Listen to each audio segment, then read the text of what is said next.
When you know that you are queer, but your favorite drink is beer, that's gayish. You can bottom without stopping, but you can't stand going shopping, that's gayish. Oh, gayish, you're probably gayish. Well, life's just too short for narrow stereotypes, so it's gayish. We're also gayish. It's Gayish with Mike and Kyle.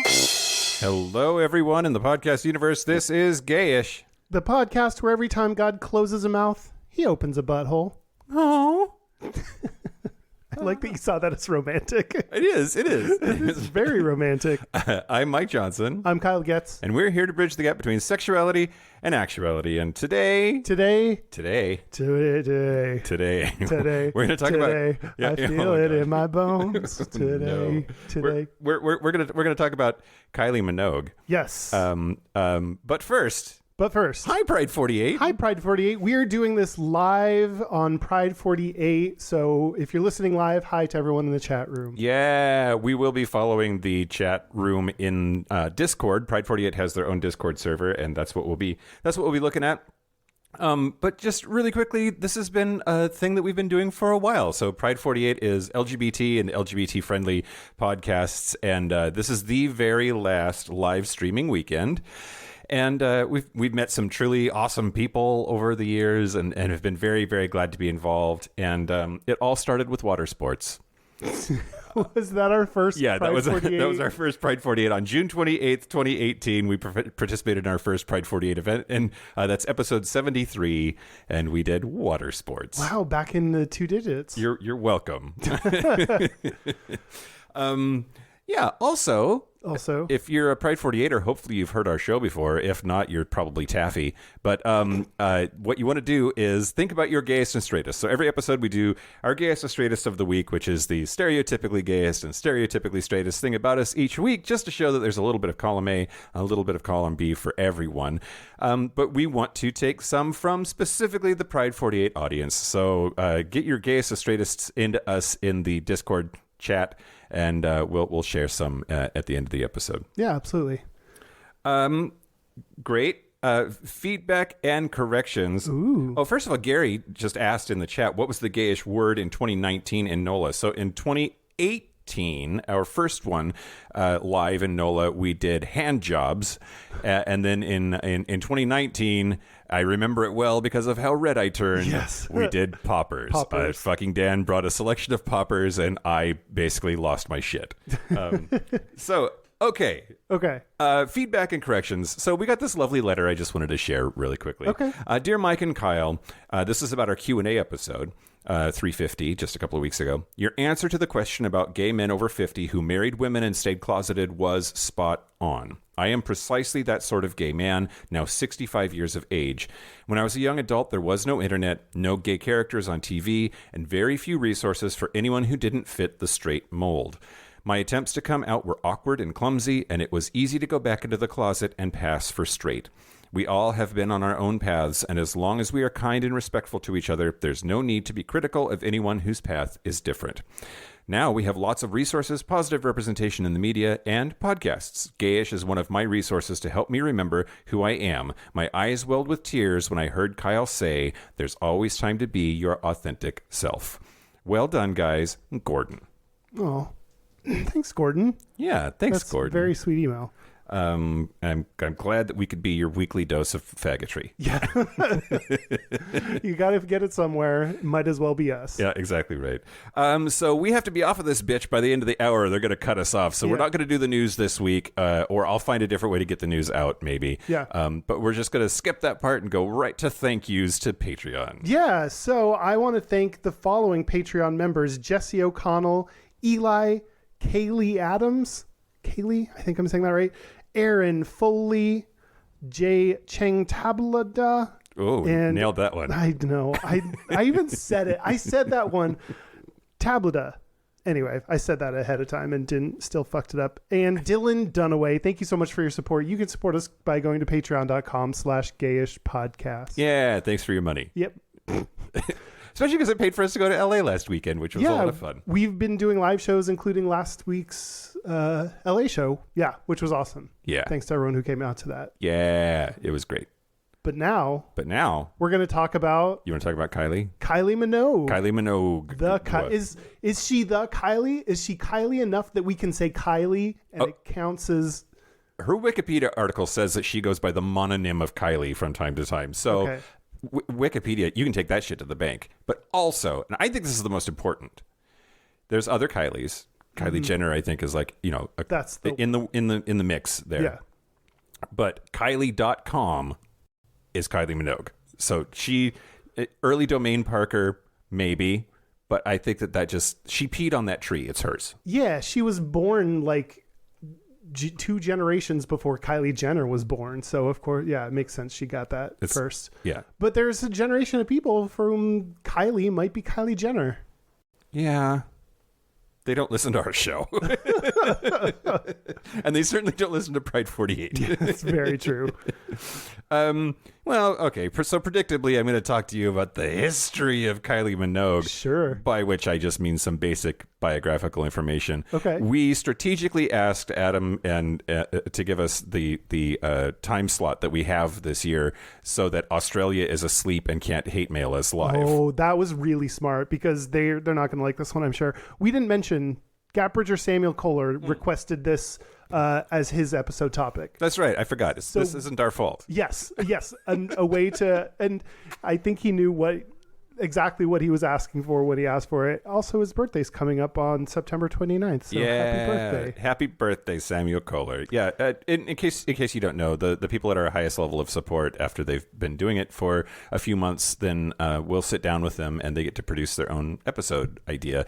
And he came to us with this idea a long time ago. So she released Padam Padam back in June or May. The new album was announced in May, and all of it was for Kylie's 55th birthday. And so he's been chomping at the bit ever since then, like even before then, leading up to that. I think we talked to him in like March or something. Yeah, we talked to him a while ago, but wanted to time it out with the episode release. Yep. The album release. Well, this album release, this new album that's coming out is her 16th studio album. Damn. And it's called Tension, which is what I'm feeling right now. The single from that album just came out recently, and you heard it for the first time when I played it for you. Oh yeah, there was music in the background when I was prancing around the kitchen. Yeah, that was Kylie Minogue. Yep. Okay, great. Yep. Well, okay. So the history of Kylie, her name is Kylie Ann Minogue. That is on her birth certificate. So this is not an invention. You know. But she was born at Bethlehem Hospital in Caulfield South, which is a suburb of Melbourne, Victoria, Australia, May 28th, 1968. So she turned 55 this year, which is crazy to me. I guess I sort of knew in the back of my head that she'd like been around a while, and like I just 55 blew me away because she looks fucking fantastic. She looks incredible, and is like a sex symbol and has been for a while. Yeah. And I just think it's really great to have like a woman of a certain age like kick as much ass as she does. Yeah, absolutely. Anyway, her dad was Ronald Charles Minogue, who was a car company accountant.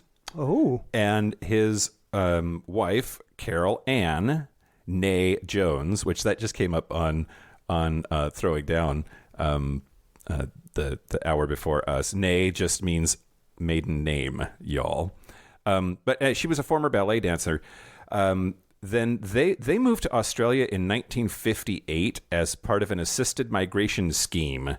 So, Australia is basically giant England. Oh, no. with spiders and kangaroos. Yeah, but they have been putting people on boats and sending them to Australia for a really long time. Quite famously, prisoners way back in the day. But then later on, they were actively encouraging people from the UK to move to Australia, and she was part of that. On the same boat with them was the Gibb family. I don't know who that is. The Bee Gees, Kyle. The Bee Gees. The other Australian band some people know. She's the eldest of 3 children, so she has a brother named Brendan, who is a news cameraman, and her sister, Danny. Denai. No, I think it's Danny. Denai. Danai. It's two N's, two I's. Dannii, Minogue. She's an actress, singer, and a television host. So, way back in the day, a 10-year-old Kylie went with her sister Danai to an audition that their aunt Suzette put together for them, and the producer said, "Nah, Danny's too young. Ixnay on that." But an Australian show picked her up. She had a minor role in the soap opera The Sullivans in 1979. So that's when her like public career gets going as a 10-year-old. So she probably doesn't remember ever not doing this. Yeah. That's crazy to me. People that have been in the limelight for their entire lives, like that just seems impossible to be a regular human. Right. When that's been your life. I can't even do it. I know. Yeah. Same. So then she later was, she had another small role in another soap opera called Skyways. And then she was cast in 1985 in a lead role in the television series The Henderson Kids. I guess she like cut school to go do The Henderson Kids, which her mom was pissed about. But she thought that she needed the independence to make it into the entertainment industry. And it didn't go so great. So one of her co-stars, Nadine Garner, said that she was, quote, fragile because producers yelled at her for forgetting her lines and she would often cry on set. My God, if someone yells at me, I'm going to go cry off stage too. Well, and she's like 15, 16 years old at this phase. Like what, like don't yell at teenagers, you dickbags. Yeah. But so one of her biographies says that removing her from that show turned out maybe to be the best thing ever for her career because she started thinking about a career in music at that stage. She made a demo tape for the producers of a weekly music program called Young Talent Time, which featured Danai as a regular performer. Danny, I'll stop. Okay. Or will I? Or will you? Featured her sister Danny as a regular performer, so she was like, maybe I'll give this a shot too. But so she gave her first singing performance on TV in 85.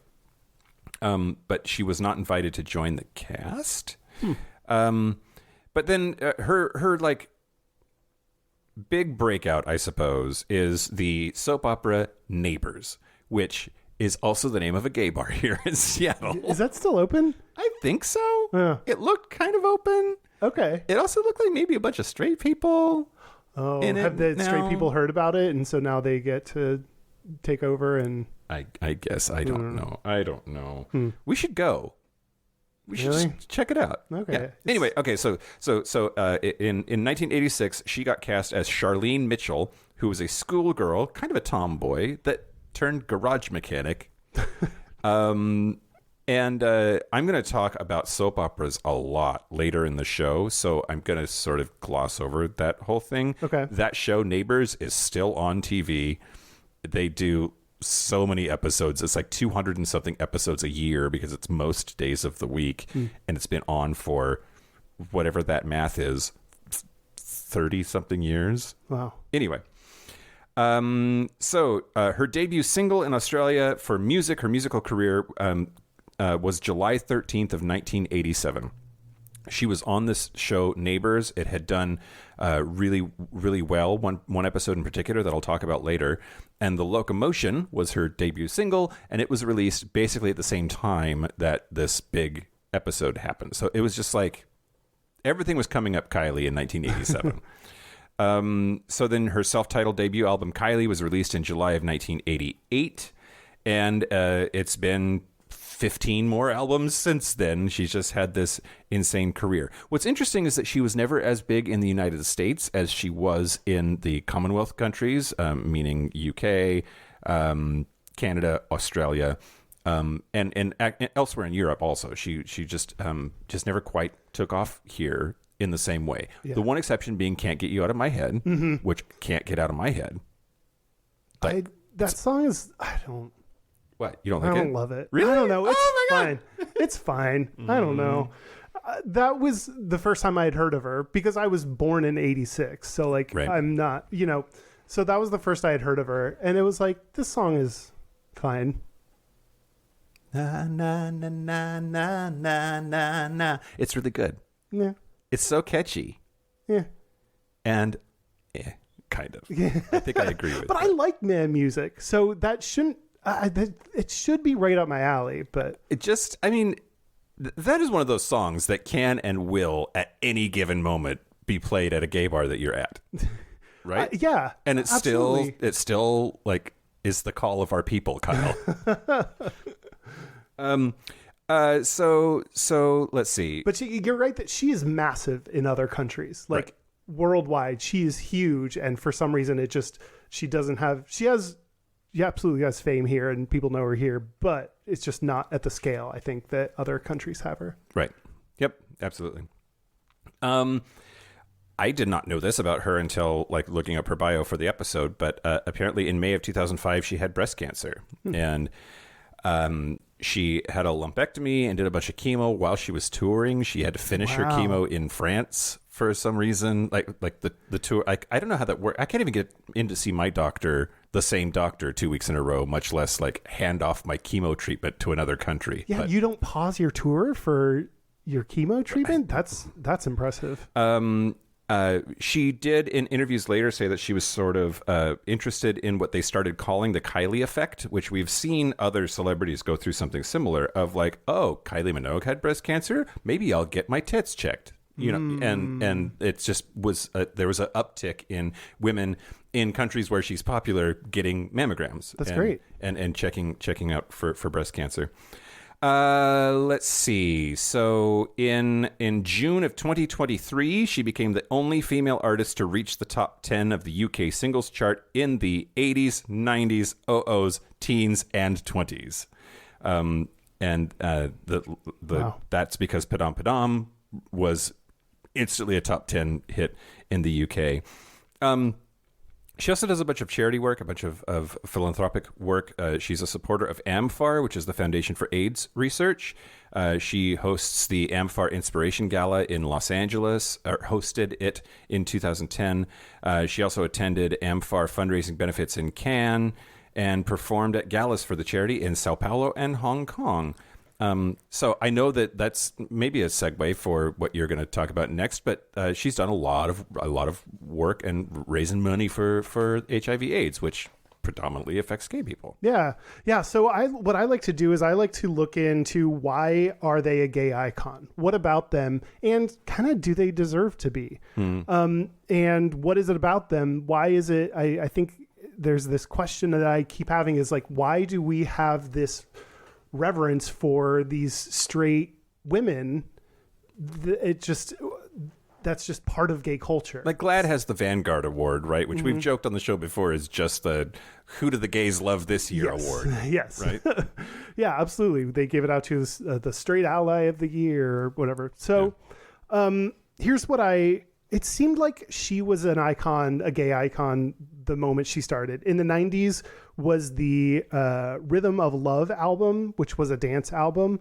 The single Better the Devil You Know, London's GAY.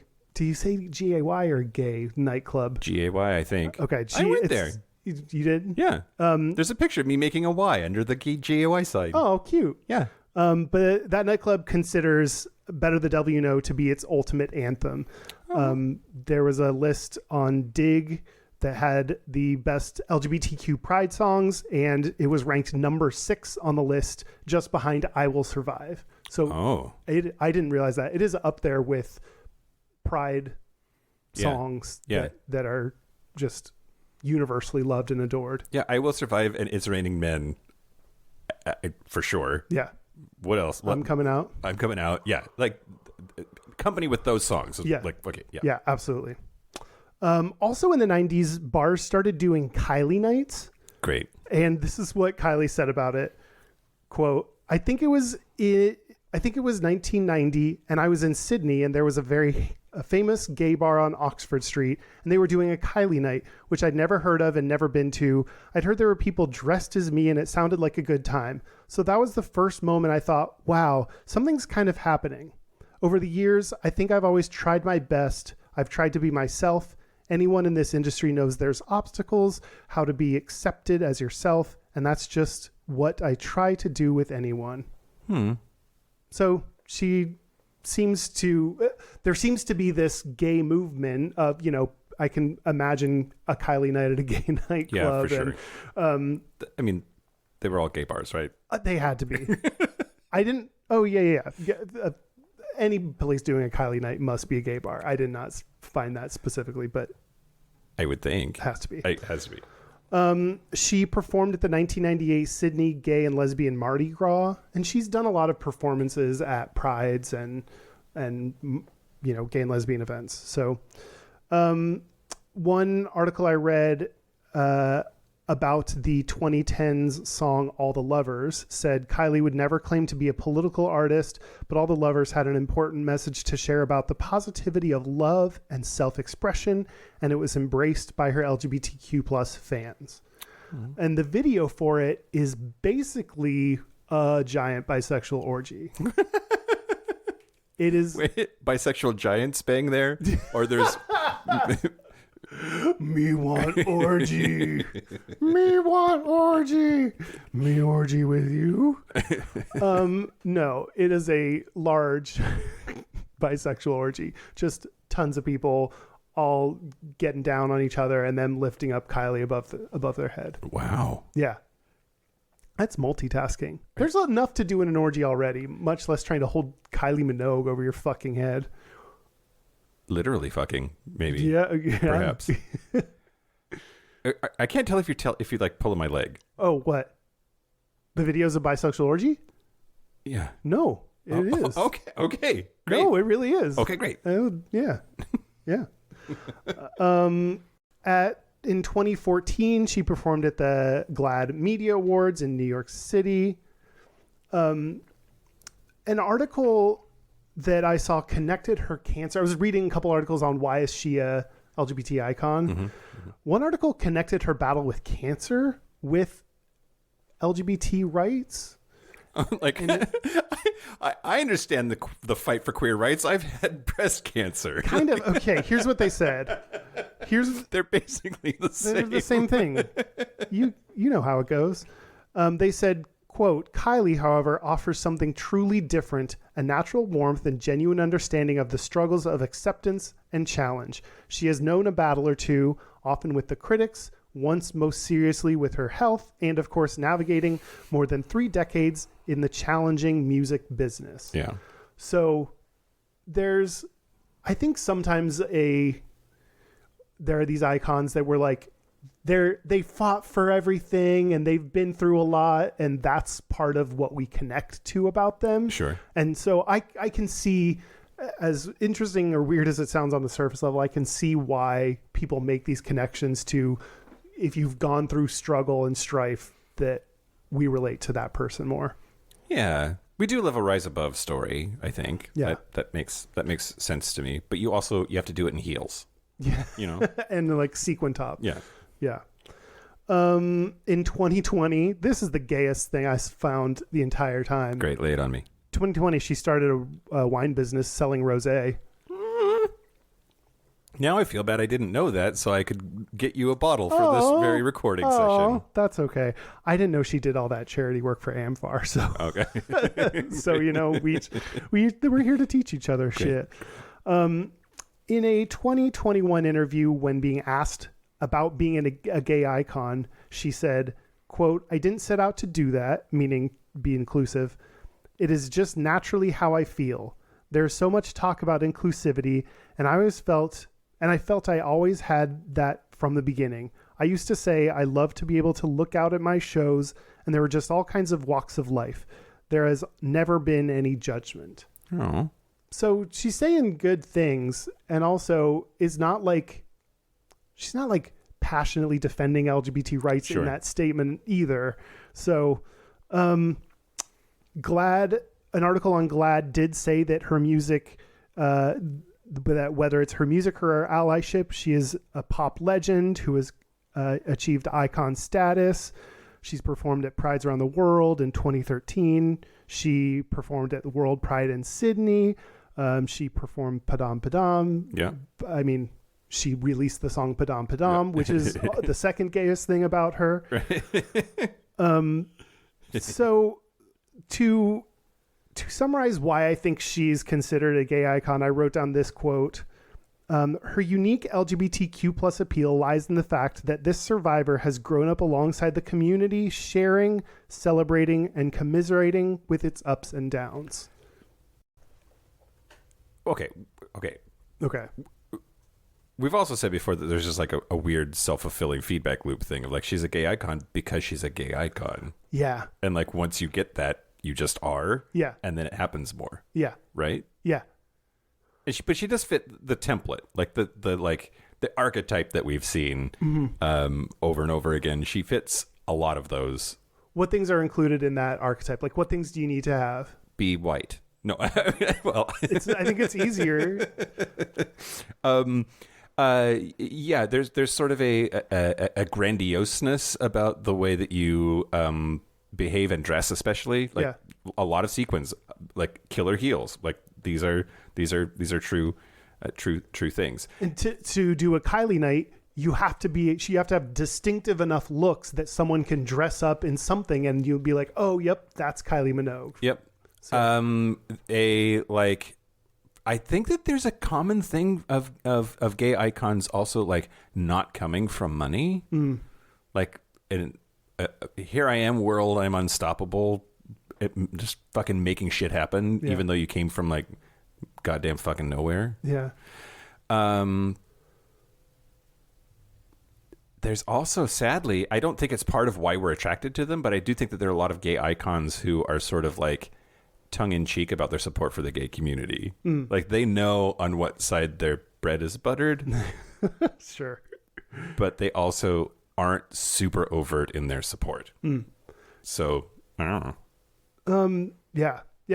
I think it sounded like since the album Rhythm of Love, that one in the 90s that was a dance album, it sounded like she started out early in her career being loved by gay men, and that has just continued on as she's kept going.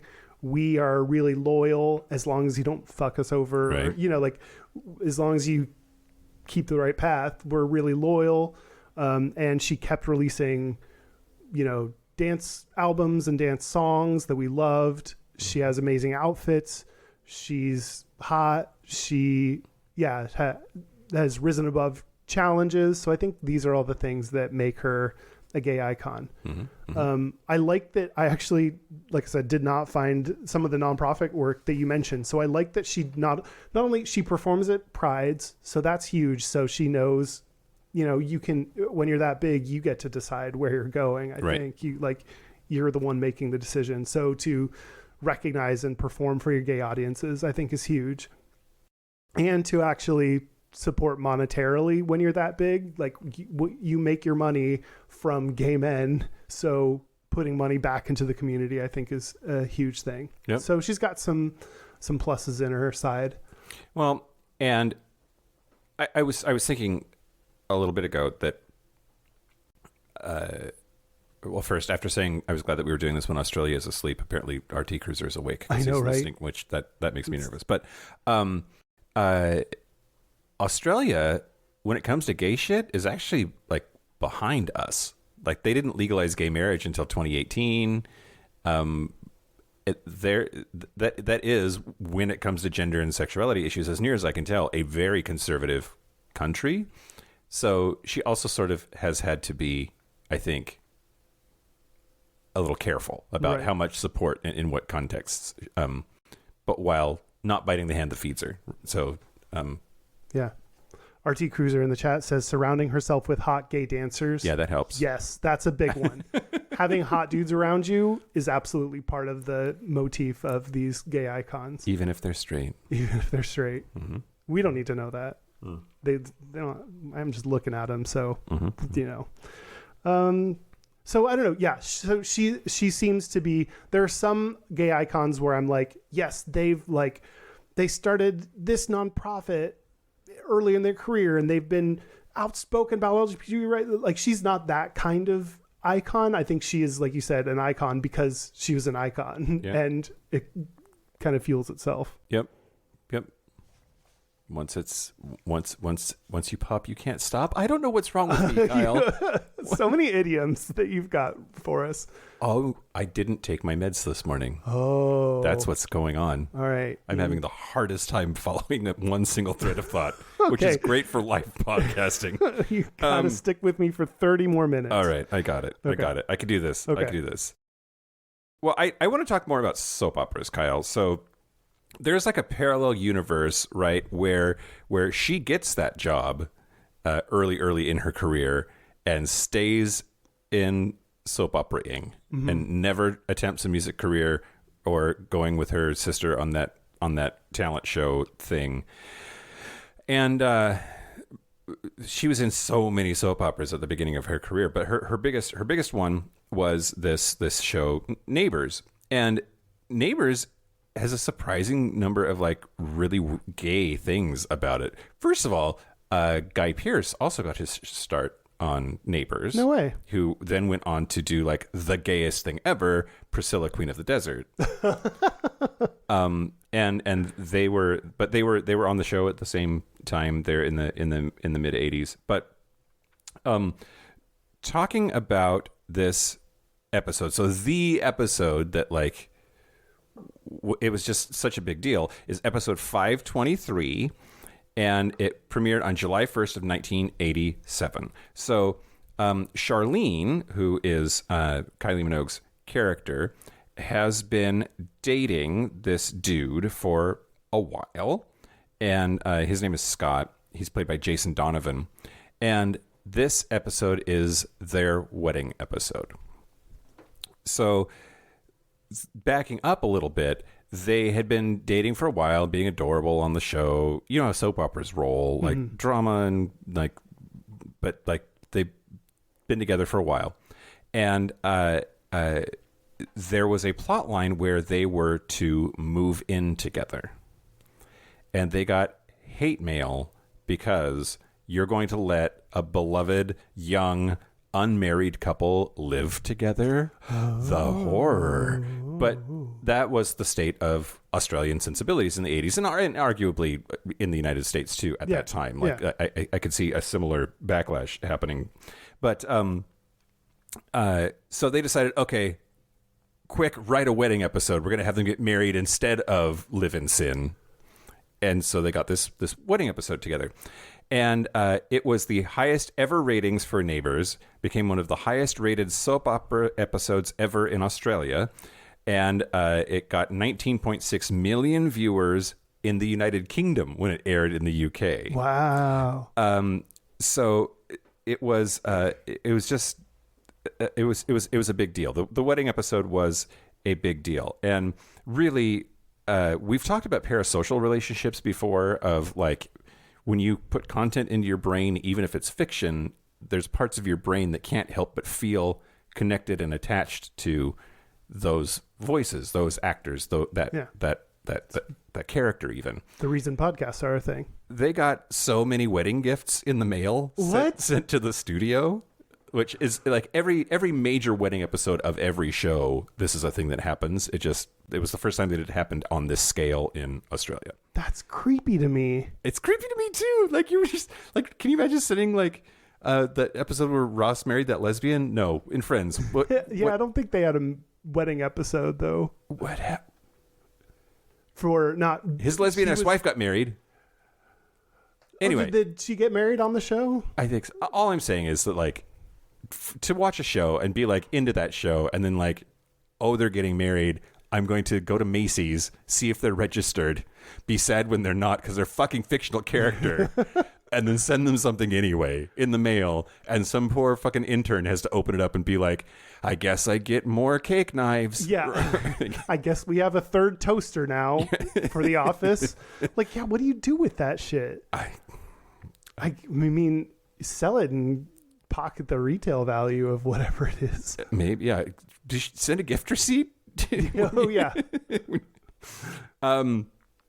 So the couple leading up to the wedding episode had been called TV's Romeo and Juliet in Australia because they were from feuding families. So there was also this like, what are the families going to do when they get together at this wedding? Yeah. And So Minogue Kylie Minogue said that she thought that the wedding episode and their marriage in general would bring controversial subjects such as, quote, premarital sex and HIV/AIDS into focus.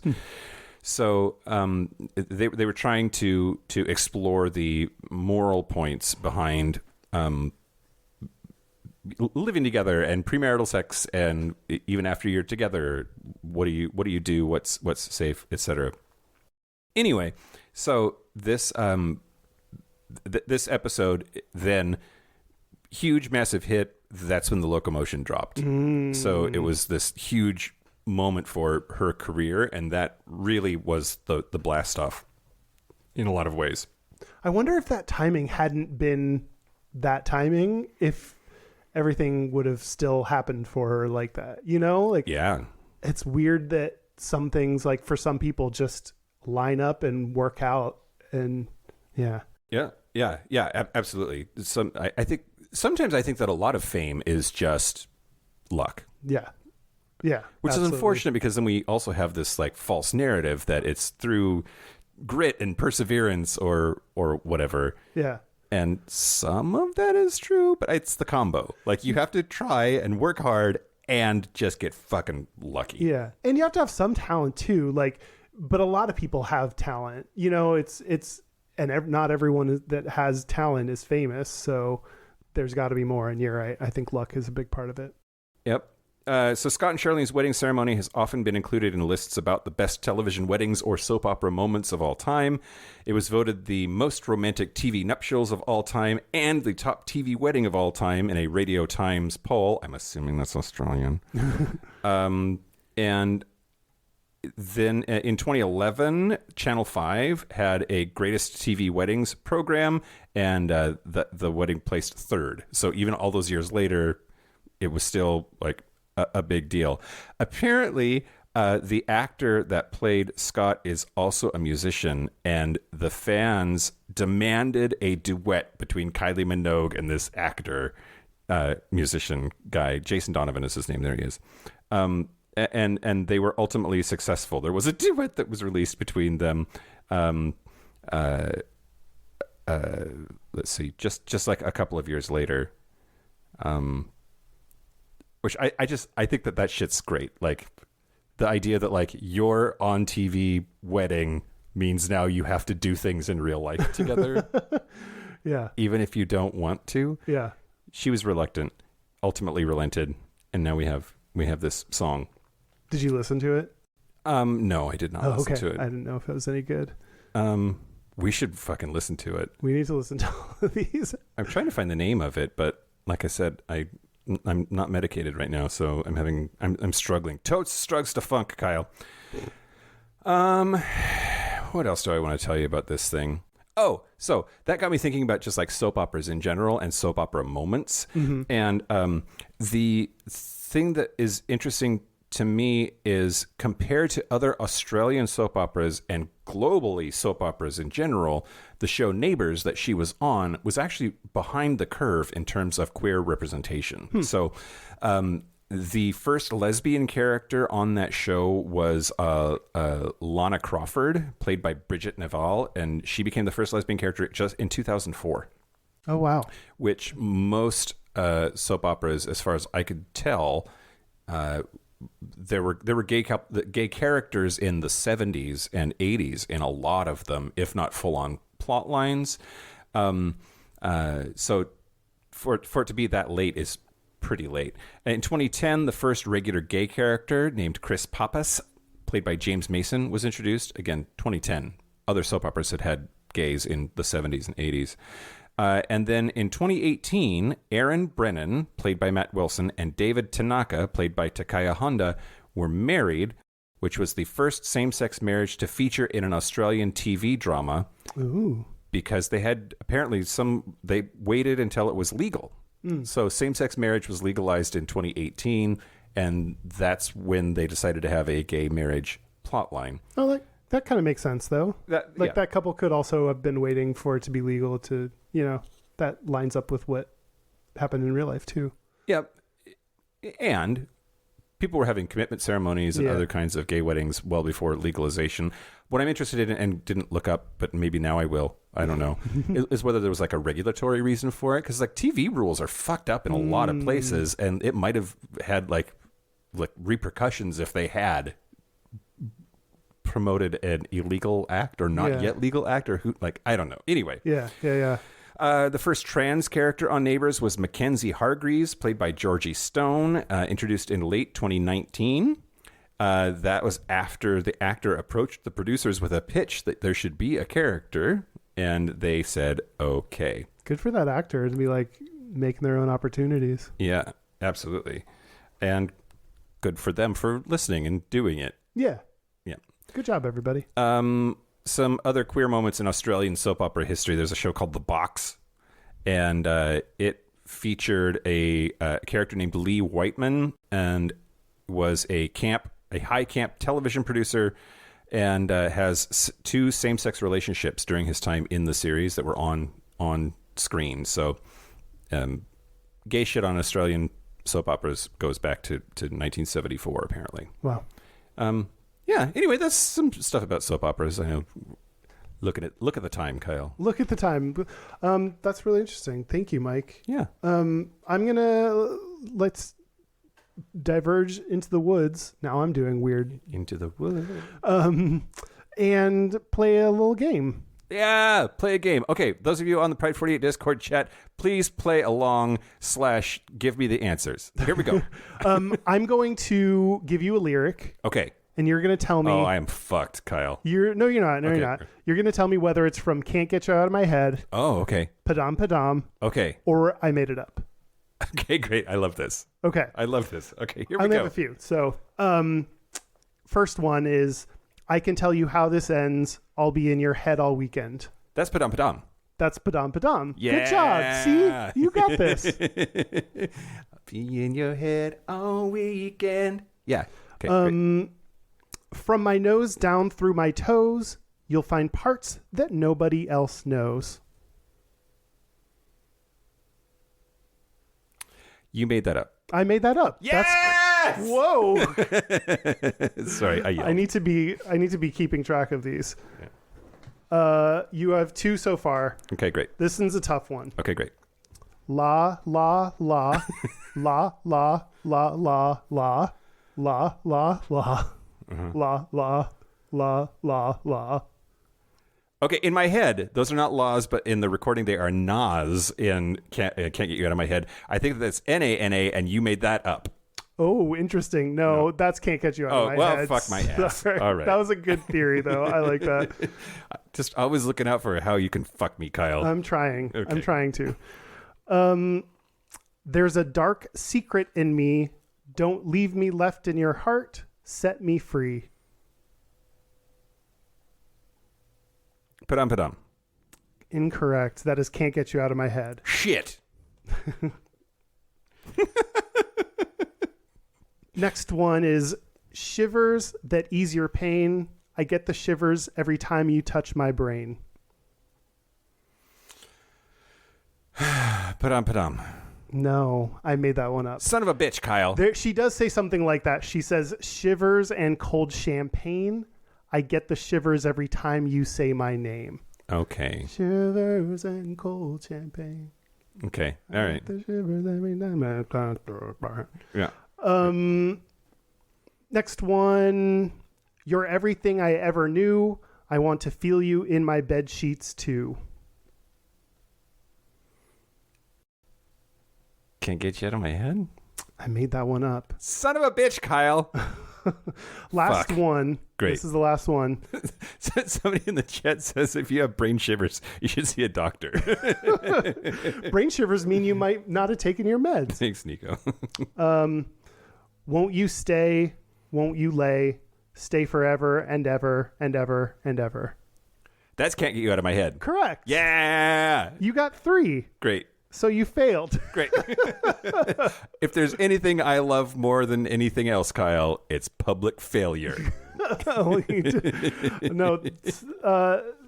did a good job, especially for not being it. Well, you love Padam Padam, so. I do, I think. You know, Padam is so interesting because, okay. This is a good segue into we're going to talk about personal Padam. feelings. No. Oh, Padam. I have an entire thing on Padam. First of all, we have a friend whose theory is that straight people can't hear that song. Yes. That it's just silence when that song is on, which I think is fucking hilarious. Yeah. But also, okay, don't at me, everybody. Or do. I love it. It's not that great of a song. Why do I fucking love it? You know? Why? Maybe I do understand your relationship to Britney. I think if you like this song, then you understand at least a part of it. You don't have to. A song doesn't have to be like, this changes the world. This is the most unique, individual, high quality, well produced thing ever. It can just be fun. Yeah. It can be like, I like this. I like to dance to this. This makes me happy. Like, songs can just be basic and easy and fun. Yes. I agree with that. Okay. I'm not here to yuck anybody's yum or shit on anybody's parade. Mm-hmm. But it's also not that fun. Like, she kind of sounds like she's underwater and bored. And I don't understand some of the like sound choices that they've made with this song. Go ahead. No. Oh, it's not that fun. It just, Flowers is the same thing. Fucking Miley Cyrus. That song is just not great. And yet here I am. And it was like the quickest song to reach 1 billion streams on Spotify or something. Like, you were not the only one. So stupid. But the Kylie Minogue, the like her sounding like it's underwater, a Vogue opinion piece. Great. Which was called Kylie Minogue's Padam Padam is the gay nonsense bop. We needed this pride.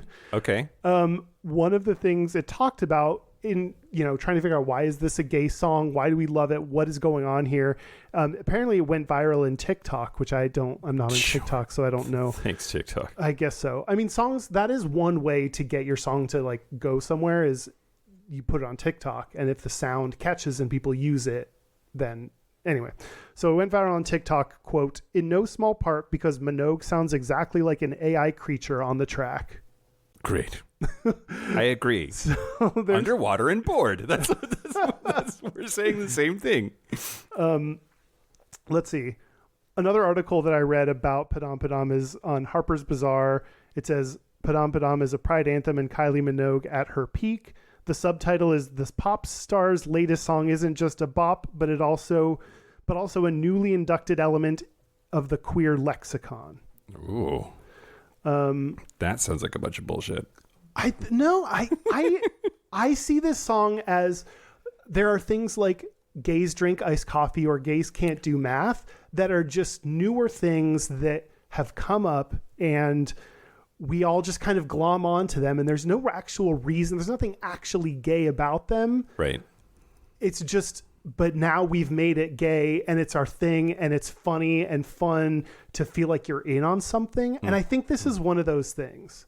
I think we all decided it was a gay thing, and we just then made it our thing. Like, I think it entering into the lexicon explains its popularity to me. Okay.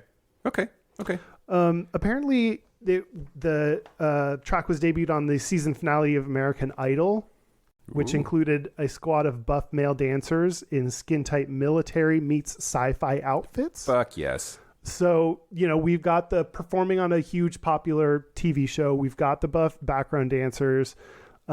She has a gay cult following, even in the U.S. The article said, quote, we're allowed to enjoy even objectively terrible things with the confusing mix of irony and superiority. Yeah. Right? Yeah. If something is so bad it's good, we are the ones who get to decide. Yeah. Yeah. And it connected it to... But then, like, that also presumes that there's, like, some gay high council that, like, has a gavel and decides, like... Things kind of... But I don't know how it works, but it kind of works like that, right? Like, it kind of just spreads through gay world, and then it's just like, hey, everyone, this is a gay thing. Yeah. Now, right? Yeah. Can you imagine what, like, a gay high council would look like? There's, like, one twink, one bear, one otter... one gamer, one, like, and they meet like quarterly, Yeah. At like 5, but then it actually starts at like 5:37 because everyone had to go get their iced coffee on the way there. Right. Talking a little bit about like the way that she sounds. So, somebody, Tim Sendra on All Music, said that she has a slightly nasal girl next door vocals that serve her needs perfectly.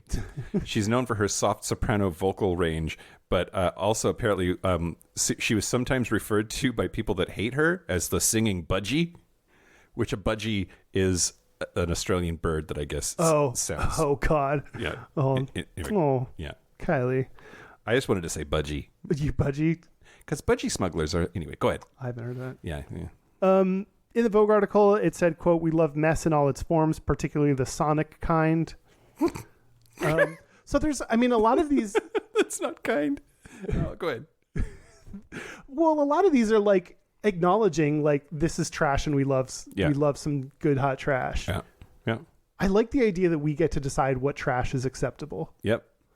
I think another part of this is similar to Gays Like Iced Coffee is you get to feel connected to gay culture no matter where or who you are. Sure. I think you could be in the boonies and you listen to this and you get to feel like you're part of gay culture. You don't have to go anywhere or do anything. So especially because this was released around Pride in June. There was a release in May, but around June, then we get to, no matter who we are or what we're doing, play the song and feel like we're part of gay culture. Yeah. Which I think is an important thing sometimes. Yeah, I'm with you. Yeah, absolutely. And it doesn't have to make sense. It doesn't have to make sense. That's true. But I think there are it's always interesting looking at all these factors that add up together, like her cult following plus going on TikTok and plus American Idol and plus, the weird sounds and plus we all called it a bop. Like, all these things add together to make it part of gay culture. Yeah. So did we do it? I don't know. We didn't talk about, how do you feel about her? Fine. Yeah, that's kind of where I'm at too. So one of the articles that I looked at had a picture of her wax sculpture at Madame Tussauds, and it looks exactly like her. Oh, that's how I feel about her. Like, she's a person that looks exactly like her own wax sculpture. That's hilarious. Yeah. I just kind of feel like fine about her. Yeah. I don't love her. I don't revere her the way others in other countries do, and I'm just kind of fine with her. Yeah. I mean, if she was coming to Pride, I would stay and see her. Yeah. If I did a ticket. Yeah. Yeah, I think we did it. Okay, we did it. So everybody on the stream and on Discord, we're going to do Gayest, Straightest here just a little bit. But first we have to take a break because that's what we do. That's what we do. Yeah. So should we take a break? Yeah, let's take a break. Let's take a break. This is the part where Mike and Kyle take a break. So are we back? We're back. We're back. Well, what a break that was. I have to pee so bad. We can't actually do that now. You got 7 minutes. Hold on. All right. We're going to do our Gayest, Straightest, but first, dirty fuckers, we're coming to Houston. Yeah. Next month. So yeah, we will be in Houston. We're performing at Kiki right there in the Montrose neighborhood on Sunday, October the 15th at noon. Be there or be square. Yeah. Buy your tickets at gayishpodcast.com/live. Yeah. Also, if you are listening to this live over the weekend, next up is Pod is my co-pilot, so stick around to listen to them. Yeah, heart them. Yeah. Big hugs.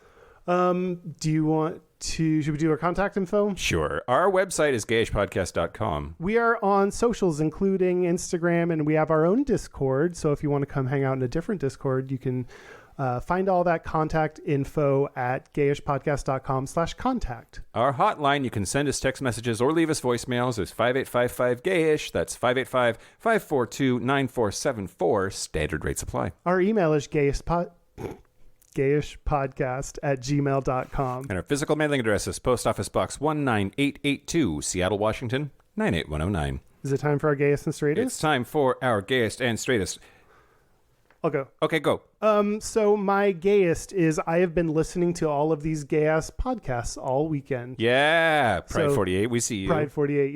Yep. So I've been hanging out in the chat, all that good stuff. Do you have a favorite? Do you want to call out somebody and have everybody else feel bad by comparison? Sure. Well, Adam Burns on Geeky Gay did 5 shows. Yeah. Knocked out 5 shows. Yep. In order to get all this week's done. On top of being on basically all of the other Basically shows every also. other show. I don't know. At the end of this, he's not going to be able to talk because it'd just be like, I have nothing else to talk about. I'm out. The MVP award. Yep. And my straightest is we were informed by someone that Cher is releasing a Christmas album. I had no idea. And so feeling out of the loop on Cher. Great. Is my straightest. Well done. Yeah. What about you? What about me? So the gayest thing about me this week is last night with the boyfriend watching The Little Mermaid. The new one? The new one. Oh. Yeah. I just was like, How was it? It was really good. Yeah. Yes. I felt like just by watching it, I felt anti-racist. You know what I mean? Yeah. Yep. And then the straightest thing about me this week was I've been doing a bunch of traveling. The battery in the Jeep has been going bad for a while. And I just hopped in and drove just a short way down the street. And thank God I was parked on a hill, because then when I got back into the Jeep after running my errand, it would not turn over. It wouldn't start. The battery was dead. So I roll started it. Oh, how do you do that? Yeah, if you either have to push start it, or you have to be on a hill and get it going fast enough that you can pop the clutch and then it'll turn over. Because you don't need the battery necessarily to make the engine go. If your alternator is working, it will spark the spark plugs and make the gas burn. You just have to get up the speed and then pop the clutch and it goes. Wow. It was so impressive. I was so straight. Yeah, that's very impressive. Yeah. Okay. Gayest and straightest. We have a couple from our chat, so I will grab RT Cruisers. Straightest was taking a chunk off my knuckle working on my car. Ouch. Ow. He has a whole bunch of cars. Oh. Gayest is said car is like a rolling brothel with green metallic interior with leopard skin print accents. Oh my wow, goodness. That's very gay. That's awesome. Yeah. This was from Moose P. Steve Moose P. Gayest, listening to Pride 48 most of the weekend, just like Kyle. Straightest, but right now have one eye on Scream on TV. And then from Doc Stone, Gayest and Straightest, was happening concurrently. I'm passively watching the 49ers football game, but I was trying to learn to play on the piano a Judy Garland song, The Man That Got Away. Oh. Well, that is it. A special thank you to Pride 48 for all of the fun years of live streaming with you all. We're happy to keep participating in whatever form the future takes. And of course, a huge thanks to Adam and Daniel for all of the hard work that they do. You guys are fucking amazing. Yeah. Thank you, Adam and Daniel, for everything that you've done and the community you've created. Yeah. I also want to thank our Super Gap Bridgers. They're the ones that give us the most money. So thank you to Kit Oliver, Andrew Bugby, William Bryant, Christopher M., John Crowley, Stephen Porch, Yost Osel, Harry Shaw, Josh Copeland, Jonathan Montañez, Wadu, Forrest Nail, Patrick Martin, James Barrow, Steve Douglas, Explosive Lasagna, Michael Covington, Just Jamie, Kevin Henderson, Thomas B., Timothy Sora, Dusty Sands, A. Coleman, Chris Kachatorians, and Jerome York. Yeah. Thank you for your support. Thanks for your money. For your support. This has been Gayish from the Chris Kachatorian Studios. I'm Mike Johnson. I'm Kyle Getz. Until next week, be butch, be fabulous, be you. See you next week, y'all. See you next week. Buy your tickets for Houston. And buy Pride 48.